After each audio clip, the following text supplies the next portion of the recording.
किसी समांतर श्रेणी के n पदों का योगफल ज्ञात करते समय बच्चे कुछ छोटी छोटी गलतियां करते हैं, जिसकी वजह से बोर्ड एग्जाम में घुमा फिरा कर पूछे गए प्रश्नों में गलतियां होती है और नंबर कट जाते हैं। कौन कौन सी बातों का इन सवालों को सोल्व करते समय ध्यान रखना है, आप इस वीडियो को पूरा देखें। मैं आपको कुछ सवाल, इंपॉर्टेंट सवाल यहाँ करके बताता हूँ। योगफल के एग्जाम में पूरे में से पूरे अंक प्राप्त करने में हेल्प करेंगे, मदद करेंगे। तो बात करते हैं अपन प्रश्नावली 5.3 का सवाल नंबर फर्स्ट। इसमें अपने को बोला गया है कि कुछ समांतर श्रेणी दे रखी है और आप लोग उनका योगफल ज्ञात कीजिए। तो इसका पहला प्रश्न है, निम्न समांतर श्रेणियों का योग ज्ञात कीजिए, जिसका अपने को एपी दे रखी है जी। क्वेश्चन नंबर फर्स्ट, पहले प्रश्न में ये 4 सवाल दे रखे हैं हमको। हम इन चारों में से कोई 2 सवाल करेंगे, बाकी सवाल मैं आप लोगों को करने के लिए दूंगा। तो पहला सवाल आप लोग स्वयं करेंगे और मैं आपको दूसरा बता देता हूँ। जिस तरीके से दूसरा सवाल करेंगे उसी तरीके से पहला होगा। तो सॉल्यूशन के अंदर हम ले रहे हैं इसका पहले का सेकंड, क्योंकि पहला आसान है, आप लोग कर सकते हैं दूसरे को देख करके। अगर थोड़ी बहुत आपको प्रॉब्लम आती है तो दूसरे को देख करके कर सकते हैं। -37, -33, -29 डॉट डॉट डॉट 12 पदों तक इसका योगफल ज्ञात करना है। 12 पदों तक योग। तो इसका प्रथम पद a बराबर हमारे पास में -37। इसका सार्वंतर कैसे ज्ञात करेंगे? a2 - a1 करेंगे जी। a2 की वैल्यू हमारे पास में है -33, ये वाला माइनस, और a1 की वैल्यू है -37। ये 2 माइनस है यहाँ पर, इस बात का ध्यान रखना है। -37 जो है ये +37 हो जाएंगे, क्योंकि 2 माइनस है। 1 माइनस +37, प्लस माइनस को घटाते हैं 37 में से 33 घटाएंगे तो 4 बचेंगे। बड़ी संख्या प्लस के 4 बचेंगे। डी का मान +4। इसी प्रकार से हमें चाहिए n, तो n का मान है जी 12। और फॉर्मूला होता है योगफल का Sn = n/2 bracket 2a + n-1 × d।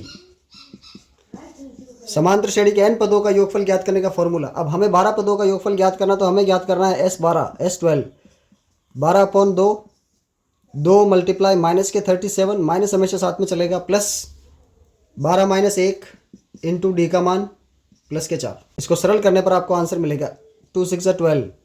यहाँ पर 6, यहाँ पर -74, यहाँ पर बचेंगे +11 × 4। तो रिजल्ट क्या आएगा जी? रिजल्ट आंसर हमारा आएगा 6 × -74 और +44। 11 चौक 44। हमेशा ध्यान रखें कि इस अंदर वाले ब्रैकेट को सॉल्व करके ही आगे बढ़ना है, बाहर वाली संख्या से मल्टीप्लाई करना है। तो ये प्लस माइनस ये घटेंगे, यहाँ पर दोनों प्लस माइनस के हैं, घटेंगे। घटाने पर जो संख्या आएगी वो माइनस की आएगी, क्योंकि बड़ी संख्या माइनस की है। तो 74 में से 44 घटाएंगे तो आई थिंक 30 बचेंगे, 0 और 3 माइनस के। और माइनस के 30 को गुणा करेंगे 6 से, तो माइनस के 180 180 इधर लिख देते हैं। आंसर आपका है -180। S12 की वैल्यू, ये आपका दूसरे का आंसर है। मैं आप लोगों को तीसरे और चौथे में से कोई एक कराऊंगा। आप लोग पहला खुद सॉल्व करेंगे और आंसर मेरे को बताएंगे कि क्या रिजल्ट इसका आया है। आगे बढ़ते हैं हम सवाल नंबर, इसका तीसरा और चौथे में से कोई एक करेंगे। तो दशमलव वाला आप कर सकते हैं, मैं बट्टा वाला आप लोगों को बता देता हूँ। चौथा, पहले प्रथम पद a = 1/15, उसके बाद में सार्वंतर d = a2 - a1। 12 में से घटाने हैं 1/15, एलसीएम लेना पड़ेगा। 12 15 का एलसीएम होता है 60। 12 का 60 में 5 बार और 15 का 60 में 4 बार। आंसर आएगा 1/60। ये डी का मान सार्वंतर। n बराबर हमारे पास में 11 है, हमें Sn ज्ञात करना है। तो फॉर्मूला फिर से S11, हमें 11th टर्म का सम ज्ञात करना है। सम ऑफ 11 टर्म, 2 × a की वैल्यू 1/15 प्लस 11 - 1 × 1/60। ये डी का मान। बट्टा वाली संख्या को गुणा भाग करना और कुछ भी नहीं है इसके अंदर, योग जोड़ भागी गुणा भाग सारे। तो इसका तो होगा 2/15, इसका होगा 10 × 1/60। तो ये 0 से 0 कट करके 1/6 बचेगा यहाँ पर। 1/11 2/15 प्लस 1/6। 15 और 6 का एलसीएम आई थिंक 30 इसका एलसीएम होगा। 15 का 2 बार, 2 को 2 से गुणा किया 4। 15 का 30 में 2 बार गया, 2 को 2 से गुणा किया 4। 6 का 30 में 5 बार गया, 5 को 1 से गुणा किया 5। रिजल्ट क्या होगा? 11/2 को आप गुणा कीजिए 9/30 से, ये 3 और ये 10। हमारे पास बचेगा क्या? 11/2 × 3/10। ये सीधे सीधे गुणा होंगे। 11 या 33/20 ये हमारा योगफल है, सम ऑफ 11 टर्म। हमारा आंसर है 33/20 20। पहले सवाल का आंसर हम लोगों ने फाइंड आउट किया है, योगफल ज्ञात किया हमने। कुछ टर्म्स का, कुछ समांतर श्रेणी के कुछ पद दे रखे थे, उनका योगफल ज्ञात करना था। बात करते हैं हम इसके अगले सवाल की, सेकंड क्वेश्चन की। दूसरा प्रश्न हमको कुछ इस प्रकार से दे रखा है, यहाँ पर कोई भी टर्म नहीं दे रखी कि इतने पदों का योग ज्ञात कीजिए। अपने को सीधे सीधे एक समांतर श्रेणी बनाकर दे दी। शुरुआत में 7 से शुरू हो रही है, दूसरा पद 10 से ही 1/2 यानी 10.5 यानी 10.5 यानी 21/2। मैंने बोला 10 से ही 1/2 यानी 10.5 यानी 10.5 यानी 21/2। ये सारे इसकी जगह लिख सकते हैं। ये एक तरह से एक एपी है। 7 10.5 यानी 3.5 इसका सार्वंतर होगा 14, और लास्ट का पद इसमें 84 दे रखा है। यानी हमको पदों की संख्या पता नहीं कि 84 कौन से नंबर पर आएगा। जब तक n का मान नहीं पता चलेगा हम किसी समांतर श्रेणी का योगफल ज्ञात नहीं कर सकते। तो यहाँ पर हमारे पास में द वैल्यू ऑफ n क्या होगा जी, हमें फाइंड आउट करना पड़ेगा, निकालना पड़ेगा। लेकिन उससे पहले मिश्र भिन्न जो है, इसमें सवाल नहीं होता, सवाल को साधारण भिन्न में बदलना पड़ेगा। तो इसका रिजल्ट कैसे, इसका सही कैसे करेंगे, 7 + 10 × 20 और 21/2 करेंगे इसको, प्लस 14 प्लस ... प्लस 84। अब हम इसका सार्वंतर और इसका n ज्ञात कर लेते हैं। इसका a d और n दोनों अपने को पता करना है। तो इसका प्रथम पद तो हमारे पास में 7 है, इसका सार्वंतर ज्ञात करने के लिए हम 21/2 में से घटाएंगे 7, और इसका जो रिजल्ट आएगा वो आएगा 2 1 जा 2, 21 - 7 दूनी 14 14। ये 7/2 इसका आंसर आया हमारे पास में। d की वैल्यू हमारे पास में 7/2 है,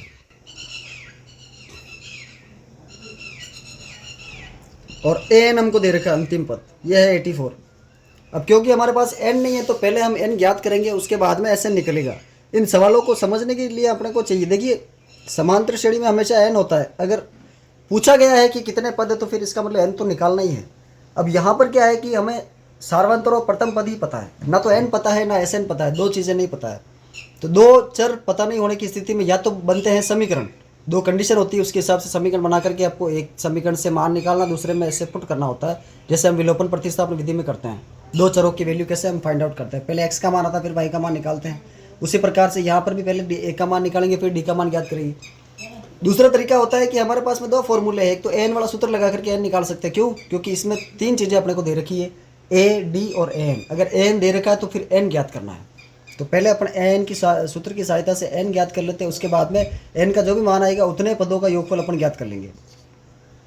तो यहाँ पर रखना 84।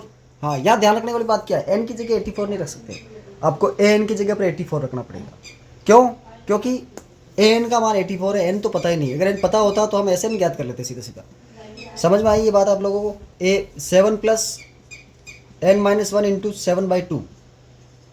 इसको सरल करेंगे थोड़ा सा, तो मैथमेटिकली इसको सरल करना थोड़ा इजी होता है। देख सकते हैं आप लोग, n को गुणा कर दिया अंदर 7n/2 माइनस 7/2 को अंदर गुणा कर दिया, माइनस के 1 से गुणा होकर के 7/2 हो गया।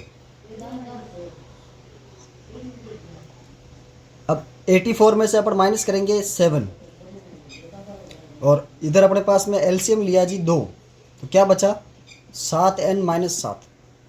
यहाँ पर 84 में 7 गए तो 77, 84 में से 7 लेस किए तो 77 होंगे।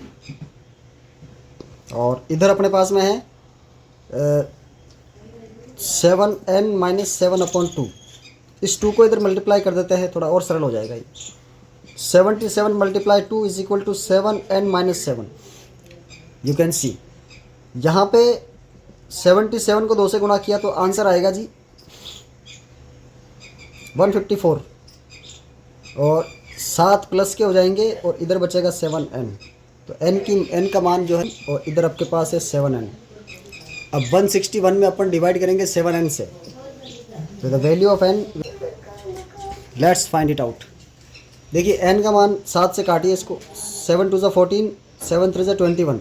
The value of n 23, n = 23। n का मान हमारे पास में क्या प्राप्त हुआ है 23। अब हमें 23 पदों का योगफल ज्ञात करना है, 23 पदों का योगफल।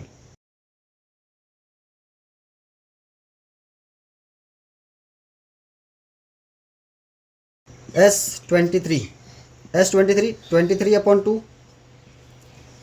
2 × value of a 7 + 23 - 1 and the value of d is equal to what is 7/2. 23 upon 2, 7 2 14 plus 22 multiply 7/2. 2 से अपन इसको काट सकते हैं 22 को, तो यहाँ 11 बचेगा और the rest result is 14 plus 11 7 77. You can have and check it out. What is the value of sum of 23rd term?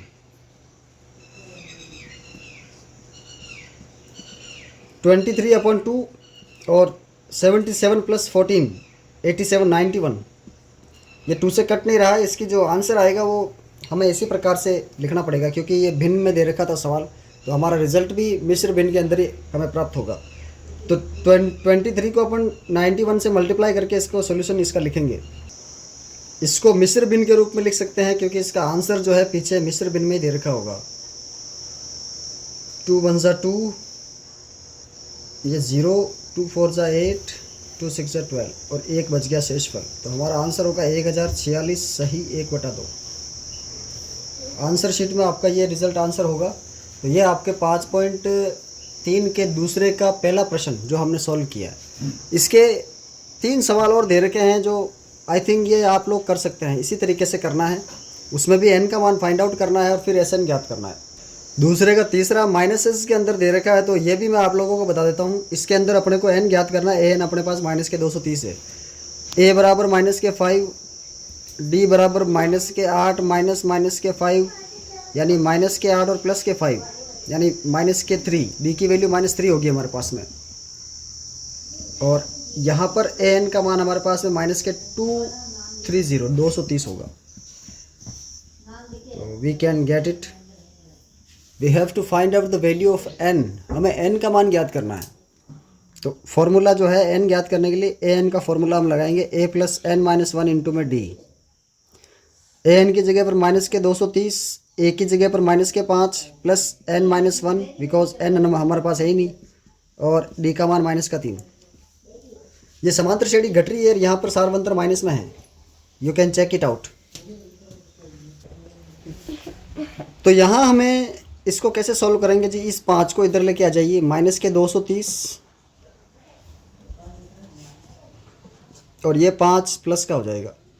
इस तरफ 3 को आप n-1 से गुणा करेंगे, -3 को। तो पहले तो -3 n से गुणा करके -3 n, फिर -3 -1 से गुणा होकर के +1, क्योंकि यहाँ दो माइनस की संख्या है, मल्टीप्लाई हो रही, गुणा हो रही, तो दोनों माइनस मिल करके होंगे प्लस। तो ये +3। अब इस +3 को भी हम इस तरफ भेज देते हैं। तो यहाँ क्या बचेगा? प्लस माइनस की दो संख्याएं हैं, विपरीत चिन्ह घटते हैं। हमारे पास में 230 में से 5 घटाएंगे तो -225 बराबर -3 n +3। +3 को इस तरफ ट्रांसफ़र करेंगे तो ये माइनस का हो जाएगा। तो -225 -3 बराबर -3 n। n का मान ना तो कभी माइनस में आता है और ना ही कभी दशमलव में आता है, हमेशा एक धनात्मक पूर्णांक होता है। The value of n is always a positive integer. n का मान हमेशा एक धनात्मक पूर्णांक होगा। तो यहाँ पर भी n का मान जो है हमें धनात्मक पूर्णांक ही प्राप्त होगा। ये -25 और 225 और -3 दोनों ऐड होकर के हो जाएंगे -228, और इस तरफ हमारे पास में -3। माइनस से माइनस कैंसिल आउट हो जाएगा। 228 को अपन डिवाइड करेंगे 3 से। क्यों डिवाइड करेंगे? क्योंकि 3 जो है n से गुणा हो रहा था, तो इस तरफ ट्रांसफ़र करने की वजह से ये डिवाइड में चला गया। और 228 जो है -3 से डिवाइड हो जाएगा, पूर्णतः विभाज्य हो जाएगा।